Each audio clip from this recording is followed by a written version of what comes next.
Now that we have had a look at what is a lead and what are not leads, we had a look at lead as being the contact information of someone who can become a customer of our products or services. And it is called a lead because it leads to a sale, and it is the joining link between you and the prospective customer. Even if there are customers who might want to buy your products and services, and if they cannot find you, and if you cannot reach out to them to market to them and communicate to them, then you are going to lose the sale. And the more leads you have, the more connections you have with the people outside, and the more conversions you can get. And with the more conversions, you can make more profits, and you can invest more and more money in lead generation. So you can imagine your business or you being at the center, and you have a lot of spokes, and each and every spoke is like a joining link between you and the prospective customer. So our goal is to try to increase the amount of links we have with our prospective customers, and the more links we have, the stronger the links are, then it's easier to convert them into a prospective customer. I mean into a paying customer, right? But we also need to look at when do we need lead generation in the first place, because there are certain businesses which will not lead lead generation, and you don't need to generate leads at all. You just need to do marketing and branding for those brands and those products. And you can have a look at this graph. So in the x-axis we have price of the product or service, and we have two y-axis, one is marketing effort and one is lead generation effort.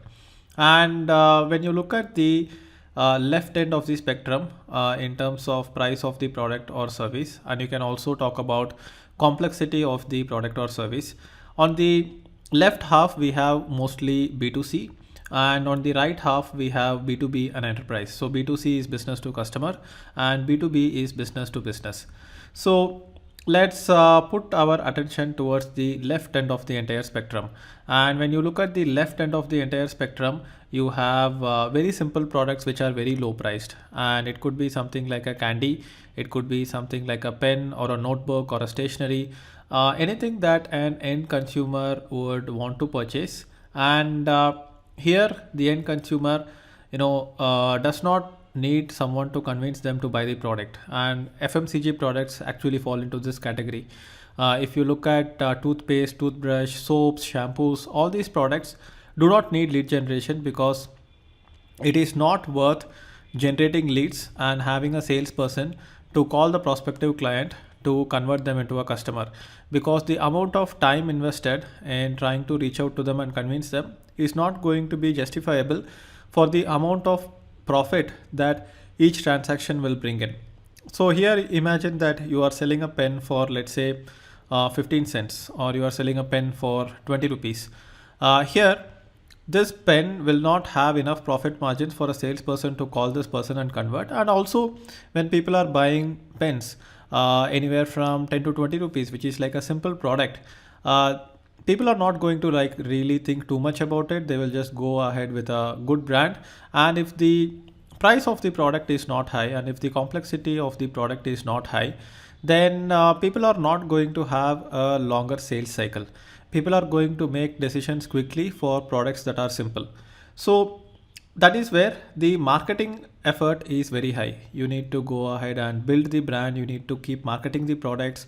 TV ads and brand awareness campaigns is very important for people to buy FMCG products and things like that. So now let's move a little bit towards right in this B2C, B2B spectrum. And from the left end, where we have very, very low priced products like FMCG products, 10 rupees, 20 rupees, or 10 cents, 20 cents. If you move towards a little bit on towards the right, then let's consider higher priced B2C items. We can consider appliances. Imagine that you are buying a TV. If you are buying a TV, which could be anywhere from $1,000 to, or it could be 50,000 rupees to 1 lakh, or it could be $1,000 to $2,000. And when you are purchasing a TV, you are not going to have like an impulsive purchase decision, unless it's a rare case. And you are going to go ahead and find out which TV is the best. You are going to find out what TV suits your needs, what is the size of the room, do you need 4K or is HD is enough, does it have online networking capabilities? Will it play Netflix directly? Will it play Amazon Prime directly? So you are going to have a little bit of decision making process there, which means that the sales cycle becomes longer from the point of considering I want to buy a TV to actually buying a TV. So here the complexity of the product or the service is also higher. So sometimes you might just find out what TV is the most suited for you, and you might just go ahead and buy it on Amazon, or so, you go to a store and you ask for different TVs, and here you will see that the store owner will ask for your contact details so that he can follow up with you. If you are going into a supermarket and if you are buying chocolates, if you are buying FMCG products, if you are buying kitchen items, whether you want to buy it or not, you just decide to buy it or not there, and nobody is going to try to get your contact details to follow up with you to try to convert you into a customer. However, in an appliance store, if you are planning to buy a TV, it could be a dishwasher, it could be a washing machine, then it's a higher priced product, and the store owner knows that if you convert, it will be a good profit for him. So he will get your contact details if you don't buy it immediately, and then he will follow up with you. And the follow up becomes important because you need to convince yourself to buy that product, and you will buy the product only when the objections and the questions that you have about the product is actually solved. And if you are watching this course right now, and if you have purchased this course, you did not just go out into the market, look for a lead generation course and purchase it immediately. If you have done it, you are probably in the 1 to 3% of the people who just search for a course, land on my landing page and buy the course directly. You have probably become my lead first, and then I nurtured you in terms of providing value to you through emails, through videos, through webinars and things like that, and then you went ahead and purchased this product. So when you look at the price of the product increasing, and as we are moving towards the right of the spectrum, then the sales cycle is going to become longer, and this is where lead generation becomes more important. And here the percentage of marketing is still high, and the percentage of sales and lead generation effort is still lower because it is not somewhere towards the right end of the spectrum. It is still something that people would still buy without much of a marketing effort, and in such cases we can put a marketing automation engine, so a manual sales person need not follow up and spend his time. So this is let's say middle of the B2C section, and somewhere 25% from the left side in the x-axis. So now let's move a little bit more towards the right and think about higher priced B2C products. If you think about really high priced B2C products, we could think about real estate, and we could think about automobiles, because real estate and automobiles are one of the highest priced consumer items. And beyond that, we will enter the B2B arena, right? So when you look at an automobile company trying to sell an automobile, let's say Mercedes-Benz is trying to sell Mercedes-Benz cars, they are going to generate leads first, and they are going to generate leads by advertising Mercedes-Benz, and then they are going to ask you to fill a form to request for a test ride, and you enter your name, email ID, phone number, but you also enter additional details, things like when are you planning to purchase the car, within 3 months, within 6 months, within 1 year, are you planning to finance the car, is it going to be for business purpose or personal purpose, and you are going to ask all these questions.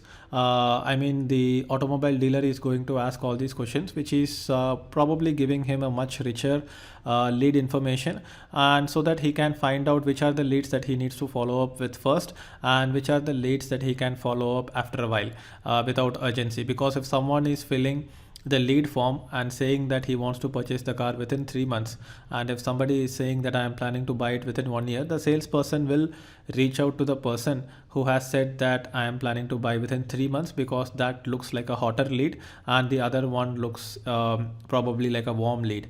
And then there will be certain leads which are cold leads. So in the future videos, we will also be talking about cold leads, warm leads and hot leads, and how you can convert cold leads to warm leads, how you can convert warm leads to hot leads and all that. But here you can see that without lead generation, the sales will not be possible. Even in the case of appliances, Sometimes people will go ahead and buy something impulsively, but in terms of buying a real estate or buying a car, people need to have a salesperson convince them to purchase it, because it's a complex product, it's a higher priced product, the sales cycle is longer, and people need time to make a decision to purchase, and people need to go ahead and get all their objections removed, all their questions answered, and that is very important. So when you look at real estate ads, you will be able to see that with real estate, people would generate leads. The real estate company would generate leads by asking people to fill a form, to either download a brochure or to book a free site visit. So someone interested in purchasing a house would fill up a form. They would probably visit the site, and even visiting the site might take 1 or 2 weeks before the site visit can be booked. And once the site visit is booked, then they are going to go ahead and visit the site, and then it might be a month or two before they can decide to purchase the house. So as you can see, the more we move towards the right, the amount of product complexity, the product price, and the sales cycle, everything increases, and the amount of effort in sales also keeps increasing, because without sales you will not be able to convert them. And here you can see that the marketing effort is going down and lead generation and sales effort is going up. And yes, you do marketing to generate leads as well, but what will happen is that as you move more towards the right, you need to become more targeted with the amount of leads you generate. So right now, when you look at the kind of courses I sell, I do both B2C and B2B. And when I am in the digital marketing niche, I am selling courses for the B2C segment, which are usually priced around $100 to $200, or you could say 5,000 to 10,000 rupees. And here the amount of marketing effort is higher, and the amount of lead generation effort is comparatively lower, because I can generate thousands of leads by advertising on Facebook and Google. And to nurture the leads and to convince them that I can provide value and the product that I am giving is a good enough product, I'm going to go ahead and use marketing automation to do it, which is something that we will cover in this course. And marketing automation is also a separate course that I have created, which is called the Marketing Automation Mastery course. If you want to learn segmentation, and if you want to learn really advanced conditional content and things like that.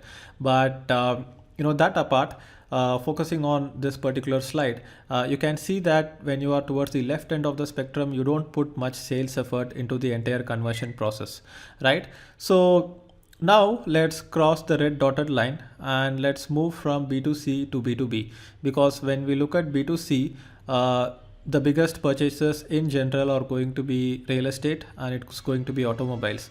Beyond that, we are entering the B2B section.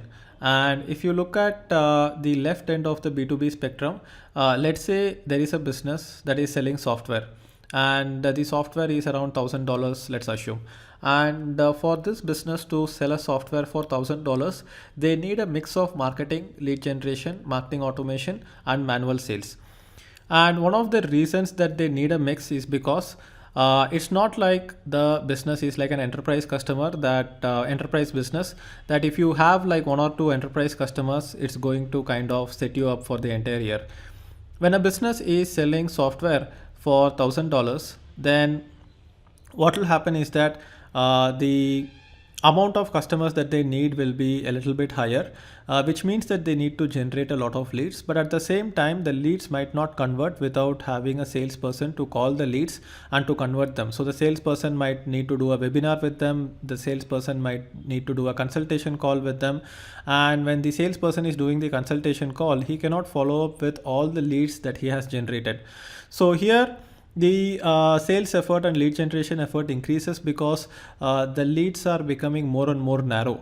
And especially when you are trying to generate leads for a B2B business, it becomes very challenging. You cannot advertise on Facebook and try to generate thousands of leads to try to get people into your funnel. And if you do that, then a very few percentage of the people are actually going to convert into customers. So lead generation needs to become more targeted. Content marketing and search engine marketing becomes a better way to generate leads, but at the same time, these leads need to be filtered out. For example, let's say a software company selling a product for $1,000 generates 1,000 leads in a day. But the product is complex enough that without a salesperson calling these leads and trying to convert them, the nobody is going to purchase the product because the product price is high, the complexity is high. However, the salesperson cannot call all the 1,000 leads that the business generates, and this is where the concept of lead profiling and lead scoring comes into play. Just like I told you in the example of Mercedes-Benz generating leads, they are going to ask whether the customer is planning to purchase the car within 3 months, 6 months, or 1 year, and the person who is going to purchase the car within 3 months is going to be a hotter lead. So similarly, we need to find out the hot leads when it comes to B2B, and there are two ways to score the leads. One is based on behavior and one is based on information, and all these concepts will be explained much more in depth in the future videos. I am just giving you an overview here. So if some of the concepts that I am telling you is just going over your head, don't worry about it. Watch the future videos, come back and watch this video, and you will have a better clarity about it, right? So that is how the process becomes when you are towards the left end in the B2B section, just across the red line. But if you go all the way towards the right, and if you think about enterprise companies who have very very costly products and services, like for example, let's say Infosys or Wipro, these are very large IT companies, and they are not going to do a lot of marketing. Have you seen very large IT companies do a lot of marketing? No, they will probably do some branding campaigns because they have a lot of money, but marketing is not the way they acquire the customers. They have a sales team, and they reach out to the people who are decision makers in certain organizations. Like for example, when you look at banks, so Infosys I think has created the software for HDFC Bank. So Infosys would go ahead and contact HDFC Bank, the decision makers in HDFC Bank, and try to sell the software to them, which is like a custom built software. So here they are not going to do marketing to do lead generation. They are going to find out the contact details directly. And in this course, I will tell you a lot of techniques to generate leads of potential B2B end customers who you can reach out and convert them. But that's the general idea. As you move towards the right, you will be able to go ahead and put less of marketing effort and put more of sales and lead generation effort. And if you take certain companies which are like all the way towards the right end of the spectrum, like for example, if you think about SpaceX, SpaceX is like a business to government company. It's not even business to business. And SpaceX offers satellite launch services for NASA. It offers satellite launch services for other countries' governments. And here, SpaceX is not going to do marketing to try to generate leads. SpaceX is going to go ahead and have a sales team, and the sales team will directly reach out to decision makers. And these decision makers are then going to have a long sales cycle. Probably sometimes it might take even a year to convince a government to put their satellite inside a SpaceX rocket and launch it to the orbit, right? So when SpaceX puts content on YouTube, when SpaceX does PR campaigns, they are doing a lot of branding so that the word goes out. Because when you are a B2B company and when you have a good brand and then you are reaching out to these people, then these people are going to respond because they will be like, yeah, I have heard about you. And that is why they do branding campaigns, but they don't necessarily do marketing. Marketing means that you are running ads to generate leads who can become potential customers. And if SpaceX tries to run ads, imagine how funny it would be if they have a landing page which says, hey, do you want to launch a satellite into the orbit? Go ahead and enter your contact details and go ahead and click on a payment link, pay $5 million and we will launch your satellite. That does not happen, right? And that's one of the reasons that does not happen is because the amount of people is very low, the process is longer, the sales cycle is longer, the product is complex, the product is very high priced. So in most of the cases, when we are talking about lead generation, in this entire graph, we are somewhere towards the middle. We might either be in the B2C area or we might be in the B2B area, but the marketing for lead generation part will not be required towards the left end of the spectrum, and marketing for lead generation will not be required for the right end of the spectrum. In the left end of the spectrum, it's just marketing without lead generation, and in the right end of the spectrum, it's just going to be lead generation without marketing.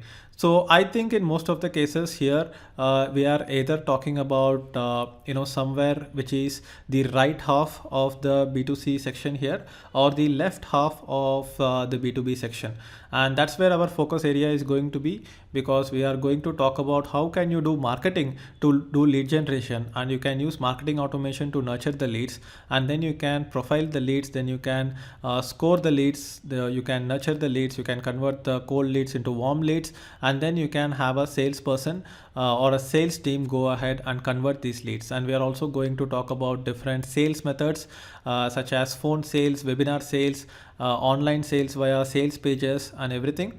So I hope this video is clear for you, and I would like you to go ahead and leave a comment below this video about what you have learned in this video, and I will see you in the next video right now.